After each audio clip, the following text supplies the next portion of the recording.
All right, well, let's get started. My name is Kevin Kaple. I'm the general manager of Gregor Marine in Destin. Spent a few years working for Hitch Tackle. Been an avid offshore fisherman all my life. Fished pretty much everywhere in the Gulf and the Caribbean and some up the East Coast. But for the last 25 years, I've been in Destin, fishing offshore. It's what I love to do the most, and so we're going to try to share some techniques with you today. Primarily rigging ballyhoo. So for everybody that doesn't know, what is a ballyhoo? Well, it's this little fish right here that typically comes from South America or South Florida. There are actual live ballyhoo that live in our bays around here. They're just not as plump and it's a little different species. So primarily these come from South Florida. What do we use ballyhoo to catch when we're trolling offshore? If you're looking for tunas, blackfins, yellowfins, mahi or dolphin, wahoo, and all the marlins, blue marlin, white marlin, sailfish, and you like to troll, a lot of people are always trolling rigged lures and don't give much thought to ballyhoo like we do in a lot of other places in the world. And I suspect that some of the reason is because they're complicated to rig. So I'm going to take that myth away from you and make it real simple. It's a very efficient bait at catching a lot of the species that we catch offshore here in the Northern Gulf. So with that said, I'm going to first talk about what are we looking for when we buy ballyhoo. I know a lot of people that are just breaking into offshore fishing, they like to buy rigged ballyhoo that are already pre-done. It's easy, but it's not necessarily the best. And what I like to do is, it's easy to buy them rigged, but they're most of the time that we find rigged ones in this area, they're on wire, and so wire is not a bad thing for sharp-toothed fish like a wahoo, but in the area that we fish in the Northern Gulf, when you're trolling baits offshore, you might have 5 lines out, 5, 6, 7 lines out, and the deal here is when we talk about people that fish rigged ballyhoo in Costa Rica, Guatemala, things like that, they're primarily sailfishing. Sailfish down in those Central America, it's the species that's the most prevalent. It's what you're going to catch. Up here, we get the jackpot. We don't know what we're going to catch next. It could be a mahi 1 minute, and you can circle back over a weed line in the exact same place you just caught a mahi, and you might catch a wahoo. So, like I said, we like to use ballyhoo. Sometimes it makes a difference between getting a bite and not getting a bite. And there's no double secret and complication to this, which I'm going to show you. So when we buy ballyhoo, obviously we go to our local tackle shop, and they usually come in packs like this. As you can see, maybe, these ballyhoo, this is a 12-pack of medium smalls, and what I have out on the table are medium large. These usually come 6 to a pack, and these come 12 to a pack. So we're going to make a size selection based on what we're doing. Time of the year for me is when I make my size selections. Typically spring, summer, most of the year I use the larger ballyhoo. When we get into the fall, we actually have a white marlin run where the white marlin are more prevalent in the Gulf, and they prefer smaller baits, so we'll actually move to small baits in the fall. So for right now, since it's coming up on trolling season, we're gonna concentrate on these. When you buy these, they come in a cryovac pack. Typically all you're looking for is clear eyes when you buy them, and don't worry about the grass or whatever that gets when they get a little pressure on them when they freezer pack them, and sometimes green stuff comes out. Actually, green stuff is good. What you don't want to see in the package is blood. It's not anything that you can't overcome, but it means the ballyhoo's probably not as fresh as it can be, and it's possible that the cryovac pack popped, and so it may have been sitting in a freezer. It's not really the freshest you can get. Having said that, still not something you can't overcome. So Size, like I said, most of the year you're going to want mediums. As we get into the fall, you're going to want the smaller variety. And we'll change hook size when we get into this, but the rigging concept that I'm about to show you is the same. You're just going to change hook size. So you buy these, and typically what we do is we get out our handy dandy half-inch tackle bucket. You can buy these the night before when you get on the boat or on the boat. Typically what we do is we just set the package, do not open it, set the package in preferably salt water, not critical if you're just at the house and you just want to run it. But you want to put just enough water in the bucket to cover this pack. And you want to watch it for a little while, and when they start to feel soft like these, and you can come up here later and feel them, when they start to feel cool and soft, they're ready to be cured. So that's what we're going to do next. So we've got our Ballyhoo bought, we've got them thawed out, now we're going to cure them. So that's when we open the package and we shake them out, and I've got a bucket of water here. Like I said, preferably salt water. Fresh water out of the tap's not the end of the world. So now they're thawed out, they're nice and wiggly, slimy, stinky. And we're going to put them in a bucket of water or cool. You might be able to see it through the sun. This bucket is about quarter full, third full. That's good for probably 2 dozen of these things. And then we're going to use a product that Half Hitch also sells, and you can find it at most local tackle shops. So we have thawed Ballyhoo in water, and this is called Bionic Brine. This is a combination of ingredients. Disclaimer, a lot of people, you can read up all day long on how to rig Ballyhoo, how to preserve Ballyhoo, blah, blah, blah. This does have salt in it, like you would suspect. It's different kind of salt. It's flake salt. It's harder to find at a grocery store. You can't find it at a grocery store. It's a specialty item. Anyway, it's flake salt. It's bicarbonate of soda, and it has some sodium nitrite in it, so which is like a curing agent. Typical what it's used for is curing sausages, salamis, things like that. So it's a really good product. Guys down South Florida make it. Kind of weird. It doesn't really have really specific instructions on how to use it, so I'll give you what's worked for me for the last 30 years. Typically what I would do is I have about 2 gallons of water here. You'd have 2 dozen Ballyhoo, and you just basically take the cap off, and for every 2 gallons of water I would use 1/3 of this container. And what you're doing is you're making up a solution, and typically I'll pour this into the water, stir it up, and you'll see how fast it dissolves because it's flake salt and all the other ingredients dissolve really fast. Doesn't have to be hot water. So now you've made your cure. You dump your thawed Ballyhoo in there, and then at the end, when theirs are in there, I throw a little bit of ice, and I'll let these sit overnight. Like if I'm going fishing or leaving at 5 or 6 in the morning, I'll do them at 5 or 6 at night, 12 hours in the brine. If Mama will let you, you can throw them in the refrigerator, throw the bucket in the refrigerator, and not worry about it. If not, keep it in the garage, just keep ice on it. And then when you get ready to go fishing the next day, we don't really take them out of the brine. I leave them in the brine all day, so I find a suitable. I actually use a Playmate cooler. I lay them all out, put a little more of this briny ice water that's out of this bucket, and we leave them on deck in the brine all day long. If you've got room for a cooler on your boat like that, it just has to be a small, nice little briny solution of these guys. So once they're brined, you can do this before or after. I like to do it after because I like to put them in the brine and just go to bed and wake up the next day and worry about it. They're going to be cold. So the only thing we have left to do before we get ready to rig them is we need to take the guts out of them, the intestines.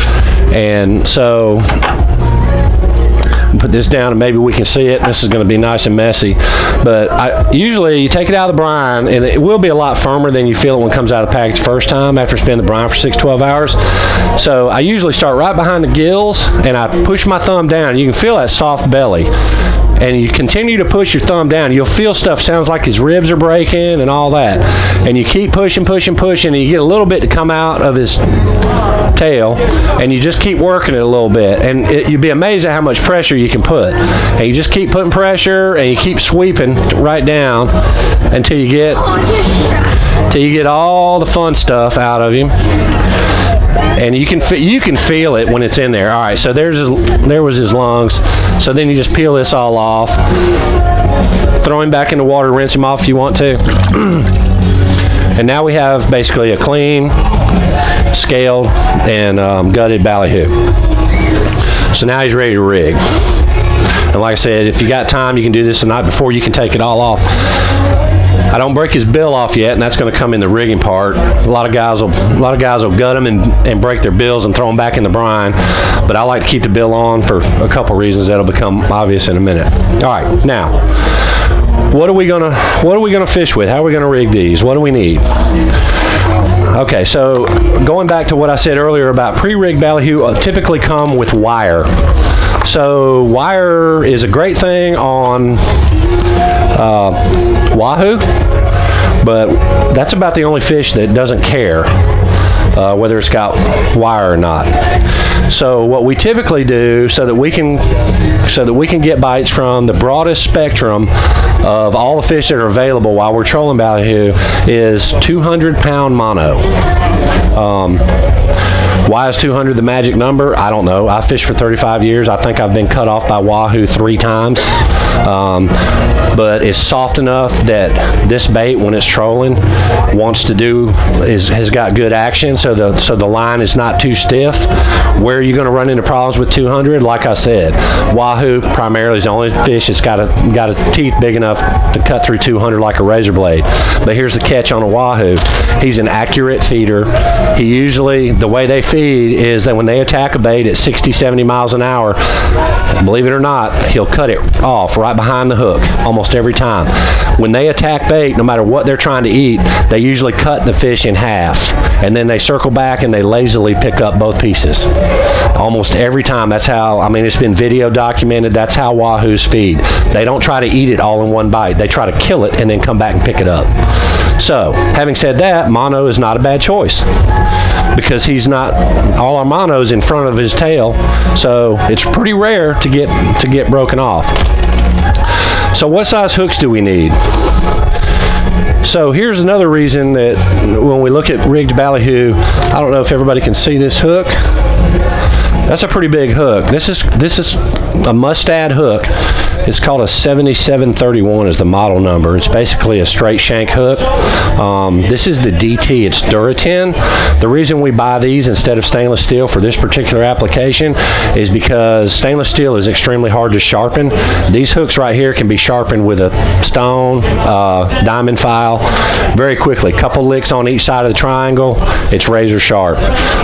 They do rust eventually, so they're expensive, but if you maintain them and when you're done with them, sharpen them back up, put them back in a box, spray a little lubricant on them, and they usually don't rust on you.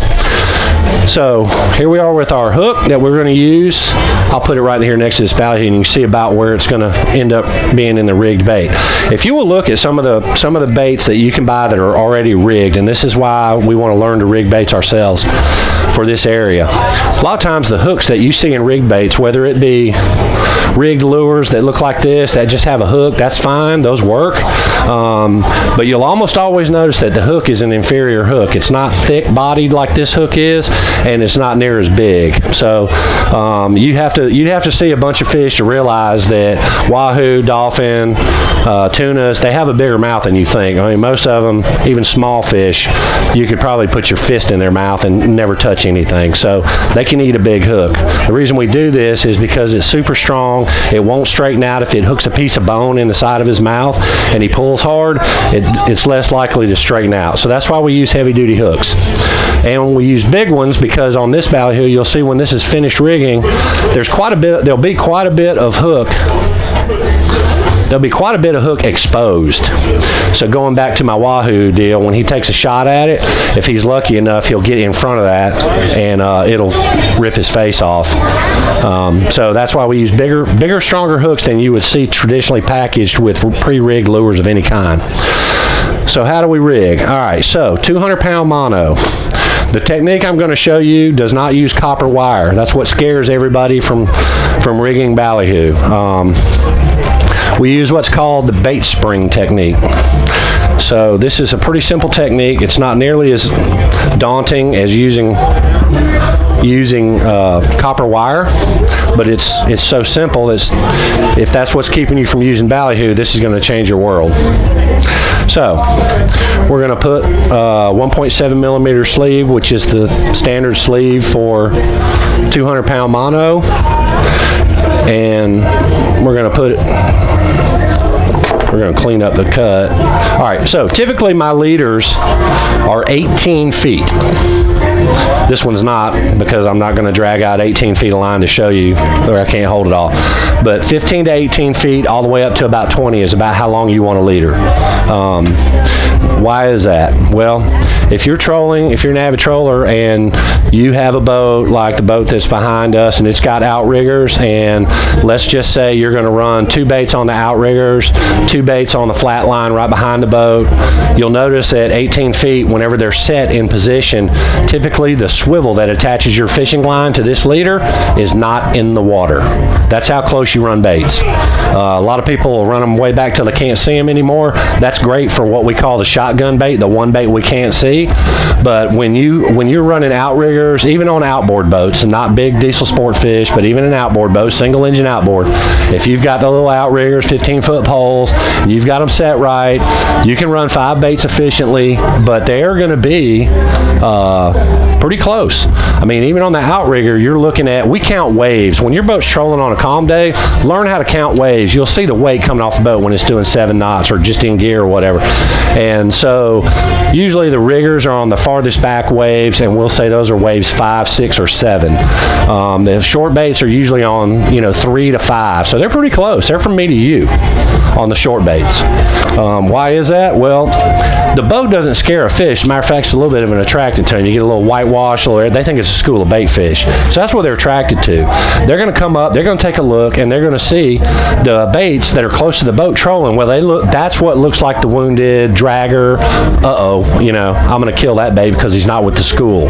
So you want them up close. The other reason you want them up close is so you can see them. You can tell if they're doing what they're supposed to do. Are they swimming correctly? And if a white marlin or blue marlin or a small sailfish comes up, you can see him.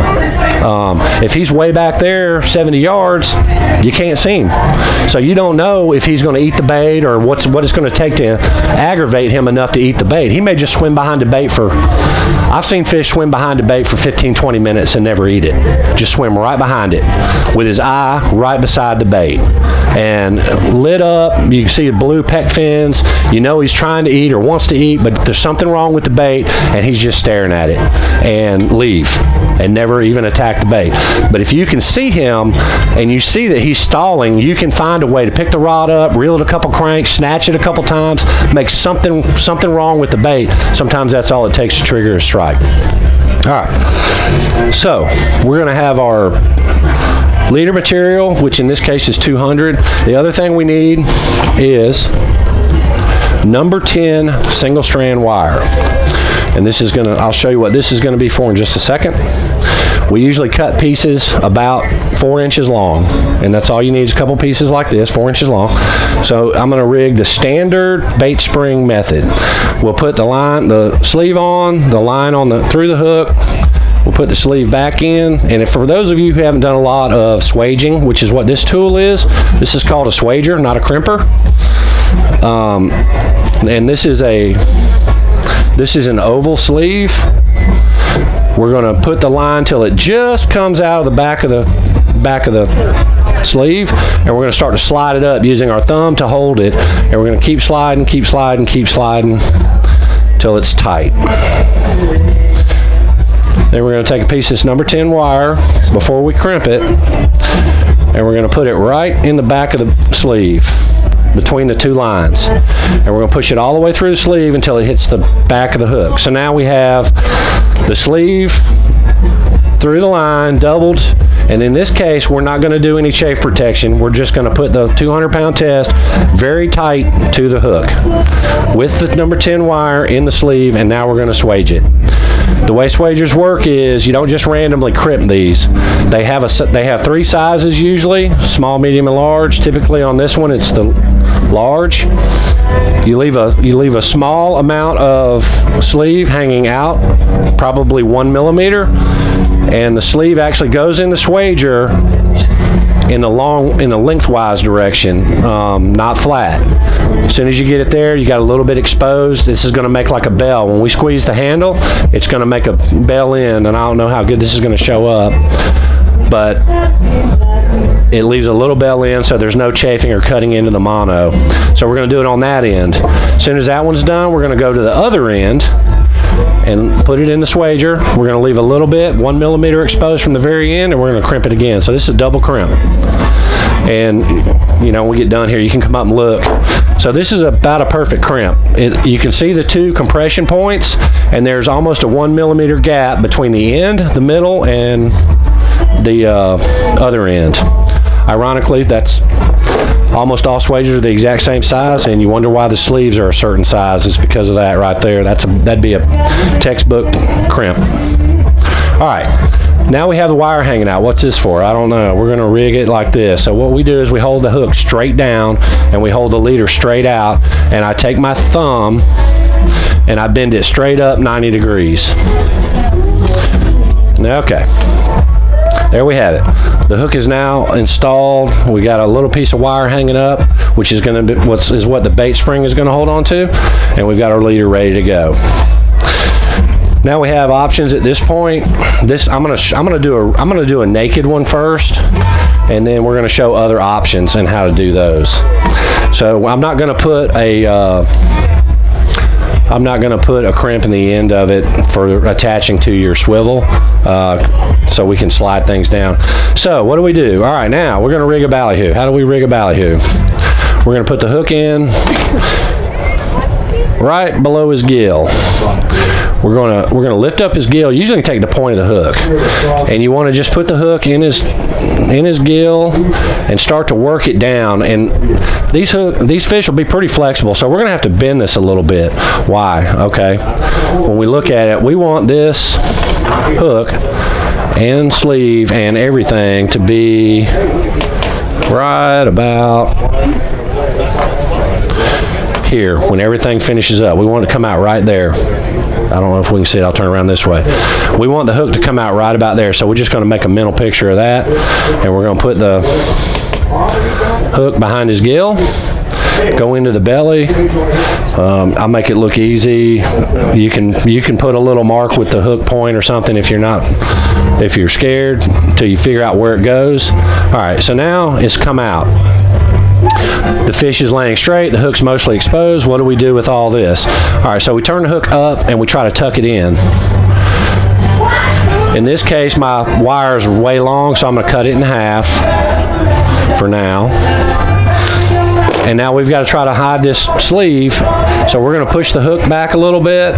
We're going to kind of bend the sleeve, and we're going to start right in the dead center of his lower jaw, and we're going to bring it out dead center of his head. You have to push a little hard. His brain's a little hard right here. And that wire will pinch through, and you just push it all up. Now, if you'll notice, most everything is hidden. The hook is hanging out.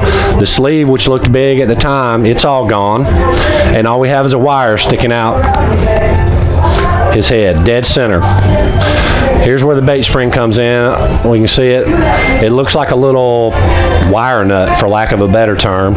These come in two sizes. When we talked about small ballyhoo versus large ballyhoo, this is a large. This is made for medium, large, and horse ballyhoo. So you put the sleeve on, or you put the bait spring on your leader. And you can see now we have our leader, and we have our bait spring with the fat end facing the ballyhoo. We slide it up over his bill, and we slide it up to the wire, and you'll see this bait spring has a little stick out. We're going to grab the wire, and we're going to screw it to the righty-tighty until it gets very tight up against his face. All right, so that one's pretty tight. Hook's in place. We're going to turn him upside down and right up against the very back of the bait spring. We're going to bend his bill straight down, and then we're going to bend it straight up, and it should just come apart. These are a little bit warm, so they're not breaking that fast. All right, so bait spring installed, hook, bait spring, and there's a wire, and that's the reason for the wire. It's so you can screw the bait spring down. Now, we're trolling, we're pulling on this fish. Voila, no copper. It's not coming undone. It's a great way to. It's a great, fast way to rig ballyhoo. For me personally, you'll get used to it if you use this technique. You'll learn when you're making your rigs. That's a little too much wire hanging out, so I'd actually cut that down to just very little hanging out. All right, so it's still enough to get through the fish's face and still grab the bait spring. That wire's sole purpose is to just grab the bait spring. All right, so this guy's rigged. I'll hold it up. The hook is hidden in the gill plate. He's pretty straight. Now we're gonna if this is what we would call a naked rig right here, you could actually, this one's ready to roll. He's ready to run. What you would do is you'd hook him up to your fishing line, throw him overboard, let him back about 15-20 feet, hold your rod tip really low to the water, and see while you're on the troll if he looks like he's running good. If it's running like a helicopter spinning, then you need to reel it back in and make some adjustments. Typically, the adjustment is right here where the hook comes out. Typically, if they spin, the hook is not in a free position and it's wadding him up a little bit. The way to do that is if he's spinning, if it's either frontwards or backwards, you can stick a knife in the very back of the hook where the hole came out, and you can make a small incision one way or the other, and that frees the hook up, and that frees the ballyhoo to do his thing without being bound up by the back of the hook. That's usually all it takes to straighten one out. So there you have it. This guy's ready to run naked. You drop him back. Typically we troll these anywhere from 5.5 to 7.5 knots. Here's the crazy thing. You can run a 100% ballyhoo spread. At that point, you can literally slow down to about 5.5 knots if you're in an area against a weed line or a piece of structure or something that you want to just kind of ease through. Typically, we run a mix of ballyhoo and actual lures. So typically, lures don't start to run right until you're about 7 knots. They don't look right in the water. Once you get up to about 7.5, 8.5 knots, almost all lures, that's what they're designed to run at. Can a ballyhoo sustain in a naked position like this? Yeah, he can run it. He can run at 7.5, 8 knots. What happens at 8 knots is you just don't get as much time.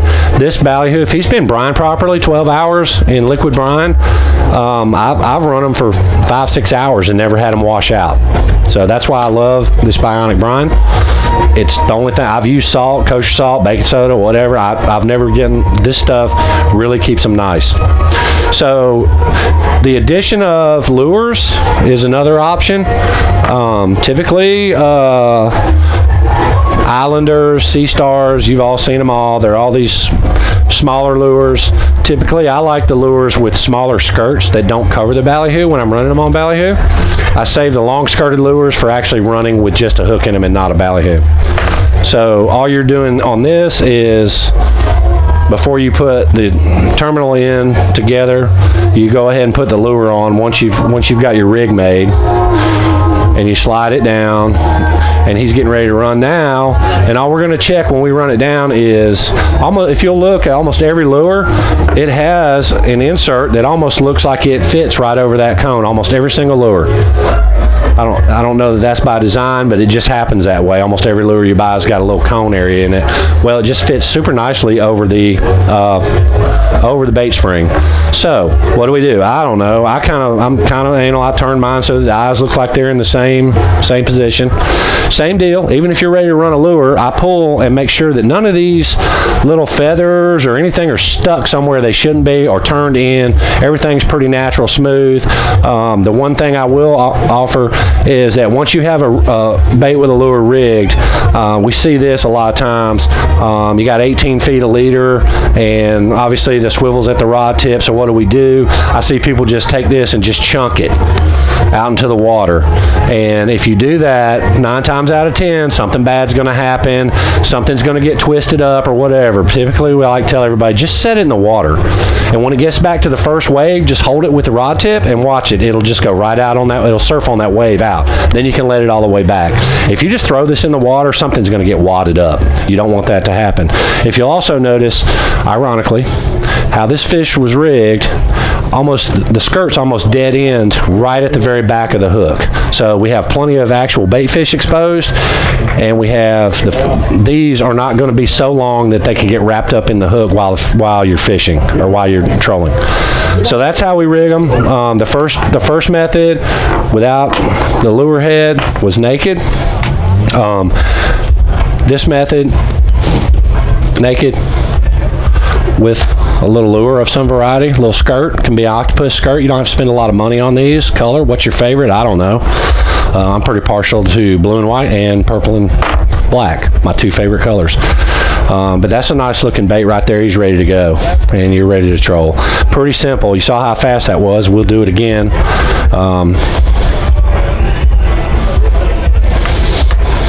I'll unrig this one, and we'll just pick one up and rig it. And then I'm going to show you how to rig one with a weight naked. When this one's rigged naked like this without a weight, or chin lead we call, he's going to skip a lot. So if you want him to run just subsurface, you're going to need a weight. So here we are. Here's our rig, like we made them at home. They're ready to go. Same deal. We're going to take this guy. He's already been gutted. We're going to put the hook under the bill. We're going to go in where we think the hook should come out, which is about right here, dead center of his belly. We're going to push the hook in under his gill, take the pin, ram it up through his head, dead center, chin to head. Everything's starting to get disguised. Lost my bait spring, so we'll pull this one out. Bait spring goes down the line, goes over the bill. You try to get it to catch on the spring, screw it down like you're screwing down a wire nut. Usually about 6 or 7, 8 turns. You'll feel it get tight. As soon as it gets tight, you're good. Break off his bill right at the base of the spring. Good to go. Here again, another ballyhoo, rigged, ready to go. All right. That's how we do naked and with lures. Now I'm going to show you how to rig one real quick with a chin lead. I'm going to try to grab a piece of line here, if I can find the end of the welcome to the world of sport fishing. Somewhere in here is the end of the line.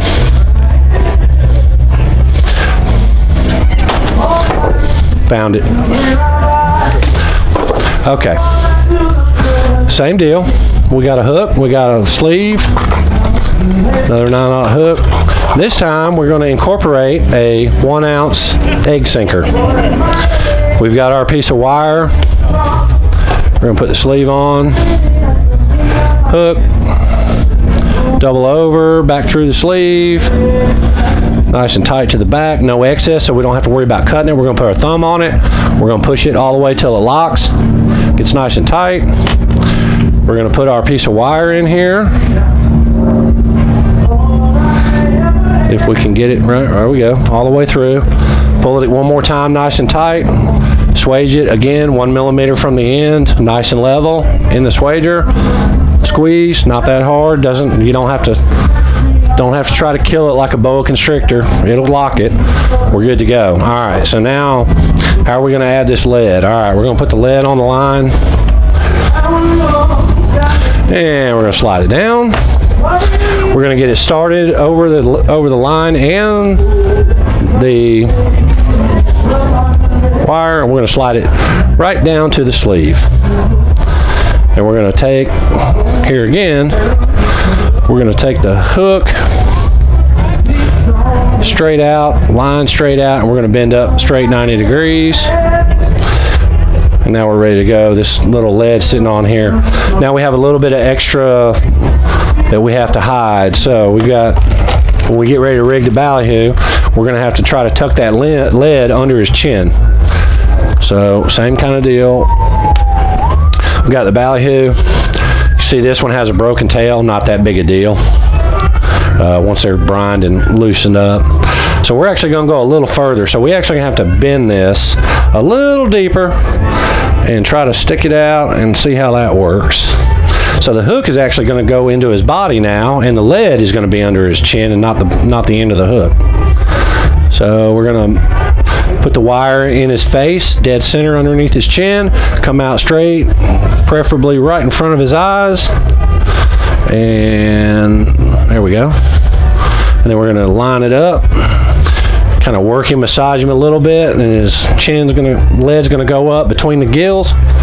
Here we go. We're going to get our bait spring. If everything goes well, it'll bite. Over the bill, over the wire, screw it down tight.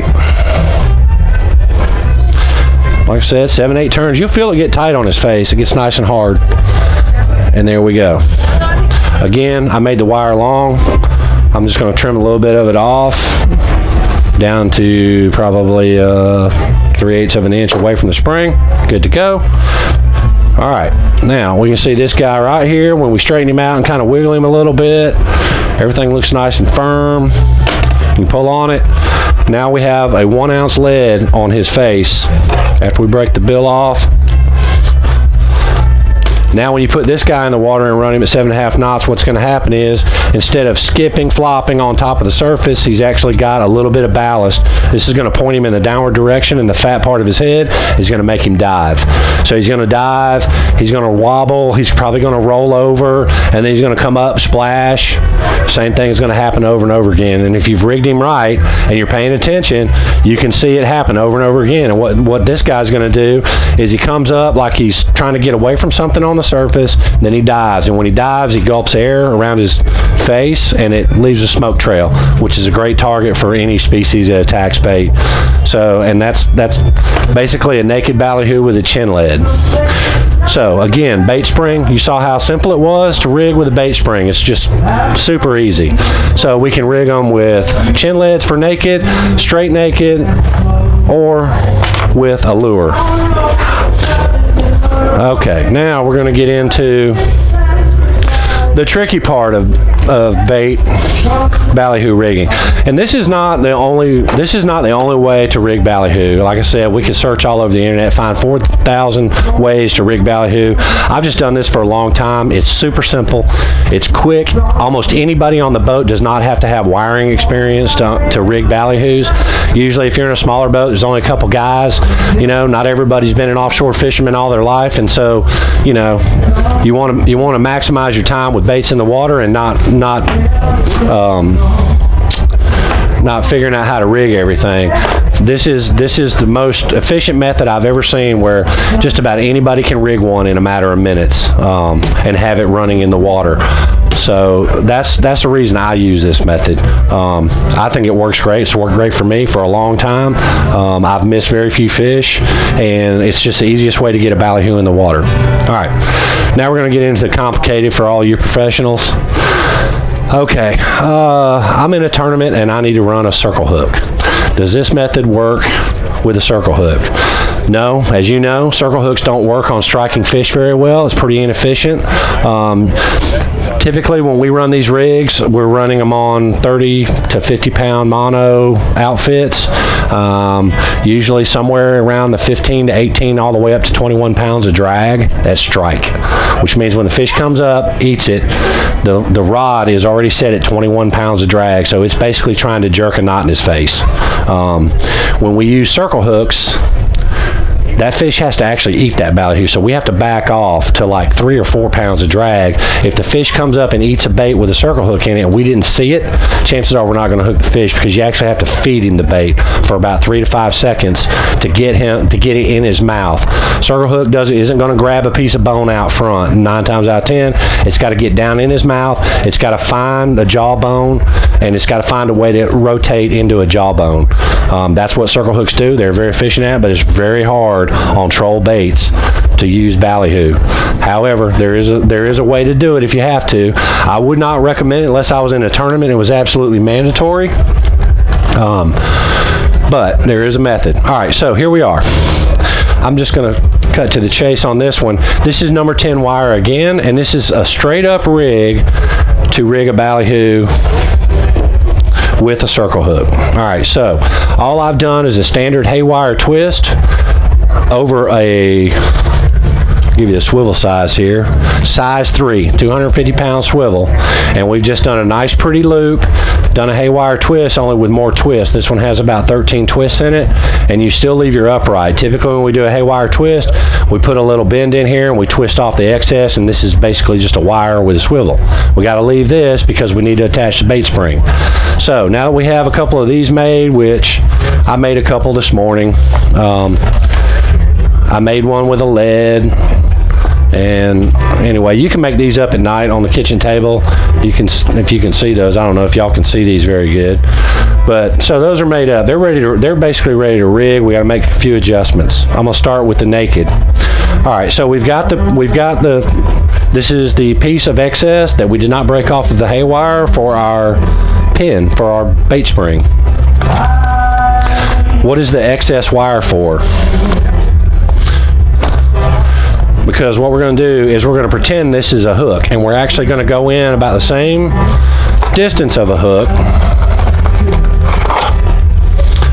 from there to there. We're going to go about the same distance of a hook, and we're going to bend it back and make a slight 45-degree back bend in it, like so, and cut it off at about 1 inch. And it's going to look like it's just going to look like a kind of a hook, sort of. All right. So now we're ready to rig it. Pretty simple. Instead of the hook going in, we're just going to basically stick this wire piece in here. We're going to stick it in there. You can play with it. It'll pop out. It's not so much. What it does, it just helps grab some meat whenever we have this thing rigged. So I'm actually going to cut off a little bit of the excess to about 1 inch. Here again, here's our little upright tab that we've got to stick through his face. So we're going to stick it through his face, right dead center of the chin, dead center of the head, right out in front of his eyes. And there you go. So now, notice that the swivel is right in front of his face. So we're going to drop the swivel through the bait spring, up his face. We're going to grab the wire pin, and we're going to screw the bait spring onto the ballyhoo. Here we go. He's tight. I'm going to trim off a little bit of the excess. Now what we have is the same thing that we were just looking at. This is a ballyhoo on a swivel, and it's rigged with a bait spring, and guess what? It's not coming out. Same deal. No wire, no magic, no anything. There we go. Why a swivel? Okay, so here we are. We're back to circle hooks. Circle hook does not work inside a bait's body. Here again, it's got to get all the way in his mouth. It's got to be it's got to be open to find an exposed opportunity to get into the side of the fish's mouth. So, what do we use if we're using circle hooks? This is an Eagle Claw L77. I don't know what I did with the pack, but anyway, this is a 10-aught circle hook. I would actually prefer a little bit larger, although this is for sailfish, tuna. It's plenty big hook. It looks not as beefy as this, but remember, this is a fish we're going to feed. This isn't a fish that's going to strike randomly. We're going to have to feed this fish, and this hook, when it cams over into his bones, is not going to have the susceptible breakage. If you know you're targeting a big blue marlin, obviously you would move up to an 18-aught, 20-aught, something like that. This is a pretty adequate hook, 10-aught. 10-aught, 12-aught, yeah. It's an L2004 ELG 9-aught Eagle Claw laser sharp. I would use probably a 10. I thought I grabbed 10s, obviously a little bigger, all the way up to a 12. All right, next thing you're going to need for this is you're going to need these little tiny rubber bands. They're called rigging bands. I believe Half Hitch carries them in all their stores. It looks like a little dental rubber band. So you're going to need a pack of those. All right, so we've got our little ballyhoo rigged with our swivel. Now we got to figure out how to attach the hook to the swivel. All right, so we've got our leader. Here we go again. I'm going to try to figure out a way to get a piece of leader out of this thing.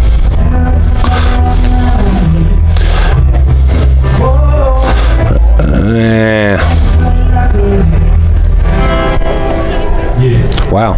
Okay. complicated.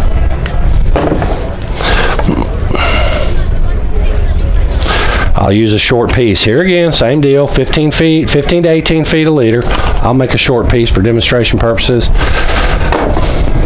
We've got a sleeve. We've got the hook. We're gonna put the sleeve on. Okay, so as you remember when I did the straight hook, I pulled the loop very tight to the hook. In case of a swivel hook, not so much. We're going to leave a little bit of slack. We need that hook to be able to move around a little bit, just a little bit. So we're not going to close it all the way off tight. We want the hook to be able to swivel just a little bit. Here again, same swaging technique. One end, 1 millimeter, push, move it over. Opposite end, 1 millimeter, push, done. Now, how do we attach this hook and 15 feet a leader to this ballyhoo? Here's where the rubber band comes in. You can read articles all day long about how to rig a circle hook using using rigging floss. Here's a stupid simple method to attach a hook to a bait without floss. This is a little hook. This is a little tiny rubber band. I don't know if you can see it. It's probably twice the size of a pencil in diameter. So this is where it gets tricky. If you're old like me, you might need glasses to do this. But typically, we just take the rubber band and we put it through the swivel, and we leave 1/2 out one end and 1/2 out the other. Then we take the hook point and we pick up both halves that are through the swivel. So it looks like this. We got both halves picked up. Now, you're gonna leave the rubber band real close to the hook point because we're gonna have to stretch it in a minute and we don't want to break it. So you leave it close to the hook point and barb, and you twist it 3 or 4 times, and then you take the hook and you stretch it out, and you find the very bottom where it came out of the swivel. There's a little gap right there, and you put the hook through the gap one time.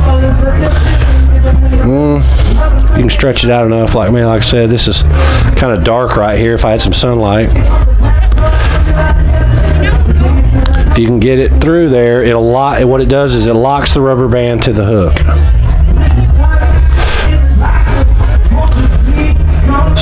Works right up to you trying to do it on TV. There we go. All right, so we're going to slide it up to the top of the hook. You'll know you've got it when it's tight to the hook and the hook doesn't spin. Now we have a circle hook out in front of a ballyhoo on a swivel. Now the fish comes up, eats. He's going to turn it around, eat it. He's going to take everything down. And then when you finally are feeding him, you're going to put pressure on it. The hook's going to rotate out. It's going to find the side of his mouth, jawbone, and hook him up. He also behaves really well when you're pulling him in front of circle hooks. That's how you rig with a circle hook if you must do it. Same deal. You'll see you can rig it with a lure that will hide the hook.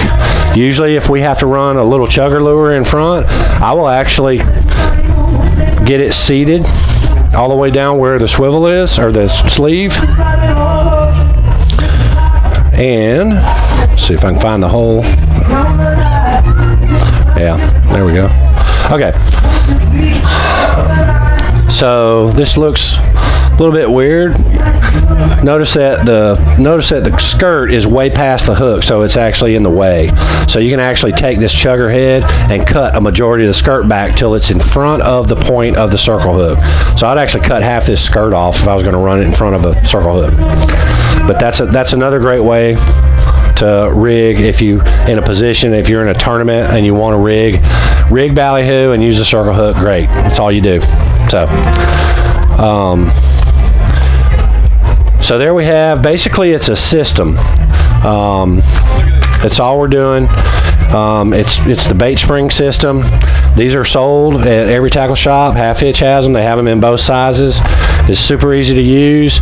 You just want to remember that it's number 10 wire is the easiest to use with this system because it's not as flexible as lighter wire, and you only need small pieces of it. And then again, like I said previously, 200-pound mono in the Gulf of Mexico typically gets it done every time. Pretty rare to break a fish off. Obviously, 300-400-pound blue marlin, a 2-hour fight on light tackle, he could chafe through this. But typically 200 is kind of like the sweet spot. It's not so big that it scares fish, and it's not so light that they'll just break right off. So that's where we are on that. Does anybody have any questions? No? All right, well, thank you for coming. I hope everybody will learn to use this technique, and I hope it helps everybody in their offshore experience. Thank you.